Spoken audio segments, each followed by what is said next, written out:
I've said this multiple times. People have gotten upset. People have argued, but I'm going to say it again. You look at, for example, the YSL RICO case, right? Uh-huh. And part of that case, there was an instance when YFN Lucci's mother got shot. And part of this case in the paperwork, which I went over, there's a reference to Young Thug saying, I shot at his mother, now he don't mention me. The prosecution are trying to say that this is tying into the shooting of Lucci's mom. Yeah. Okay? Is it true? Is it not true? Don't know. That's up for the courts to decide, right? I'm not part of this. It is what it is. But let's just say that more likely than not, because this is how the court system works, most people don't go to trial. They take plea deals, right? What is it? 90% of the cases go to plea. So at the point the Young Thug takes a plea deal, and in the plea deal, he says, yes, this lyric is about Lucci's mom. You then have a very interesting situation where the mother could sue the record label and say that 300 Entertainment, which is owned by Warner Brothers, which is a major, huge, multi-billion-dollar corporation, is putting out music that glorifies shooting people's mothers and innocent bystanders and so forth. They're promoting it and profiting from it. $1 billion lawsuit, $100 million lawsuit, some huge settlement, which ultimately creates shockwaves through major labels where they say, oh, wow, we could actually lose our shirts by promoting artists that continuously talk about violence and killing and so forth. So you think it's a positive, the YSL RICO?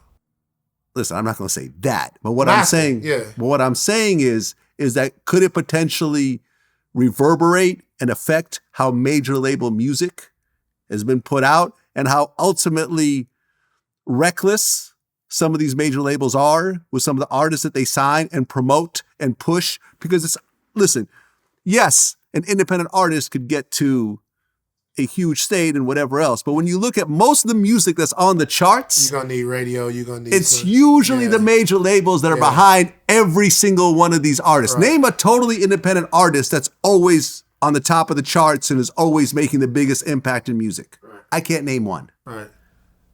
Is Russ independent? I'm not sure, but I'm saying he does his thing, but Drake, 21 Savage, like, you know what I'm saying? Like NBA Youngboy, like all these guys they're all behind these huge promotion machines that the labels are saying, well, that's just art. We just, that's the artist. We're not going to tell the artist what to do. But when you live in a world where a woman was able to sue Geico because she got an STD in a car that was insured by a guy who had Geico insurance, you seeing very fuzzy lines in terms of what's happening in terms of lawsuits and so forth. And at the point that one of these lawsuits comes in and sticks and sets a precedent, I think you're going to see a huge change in gangster rap being pushed by major labels and it potentially turning into more of an underground art form, which I'm not even mad at. So here's my thing. I don't have a problem with gangster rap. I have a problem with murder rap, and they're two different things to me. Gangster rap is, I come from a place where my bravado and my energy and all of those things are what keep me alive. I want people to think about what up Gangsta, that 50 Cent song, right? Mm-hmm. 50 comes in, say I walk around like I got an S on my chest. Now that's a semi-auto and a vest on my chest. Yeah. You know what I'm saying? And so if you think about that, that's about safety.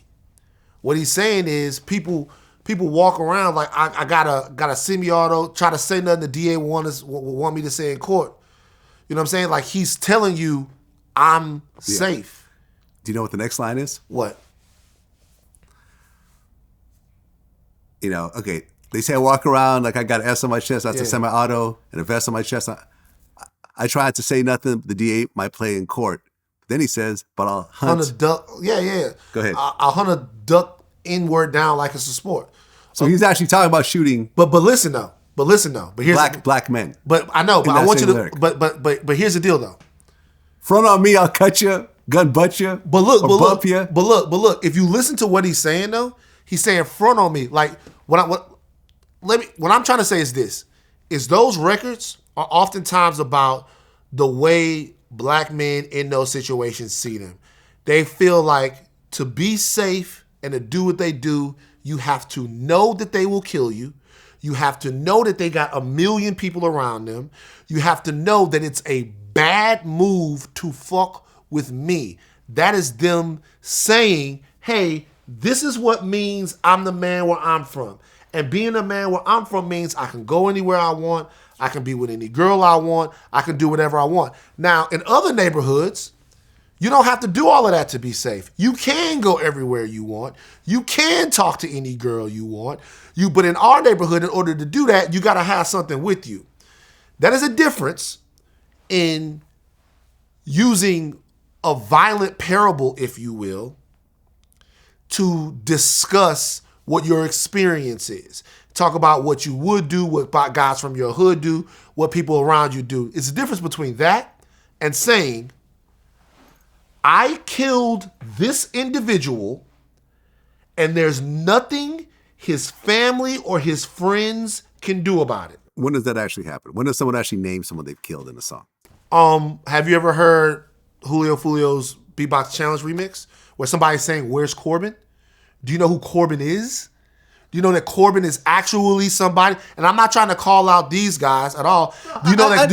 I've interviewed Fulio before, so I get it. Do you know that Corbin is actually somebody that was actually left? Do you know that in Who I Smoke, when they say I'm pistol packing, hit him with a rocket in Houston? Young and Ace as well. So I know all about this. So then you, I guess so. Yes. So then you know that these are guys that are talking about actual things that actually happened. Okay. They're speaking the names of people who actually got killed. Yes. That's not gangster rap.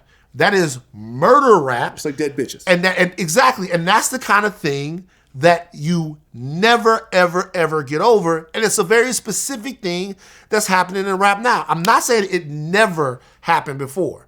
I'm not saying that it never happened before. Sometimes what happened before, niggas would throw out names of people that had got. But I'm telling you now, is it's becoming too normalized and it leads to a fire that cannot be put out. Like if you mention the actual name of my brother, like, and it's not just one group that's doing it. Because I remember when I interviewed Mama Duck, and I brought up Dead Bitches, and she's like, "Well, but King Von had that line about I'll take a brick and throw it to you, Yeah. It was a reference to FBG Brick, who's her son, right? FBG Duck's brother, and he's basically making fun of the death. Or I put a pretty op bitch in the more, Jakara Barnes. You know what I mean? So like it. Like that part of it is, I'm for everybody's artistic freedom and everything that's going on. But when there is violence happening in the real world that is then being borne out on the songs, that specifically and intimately, then the music is just soundtrack for different crews warring in real life. It would be like if John Gotti made a record about Paul Castellano. You know what I mean? Like sparked them up at Spark Steaks. That's actually kind of a bar. But like, but you know what I'm saying? Like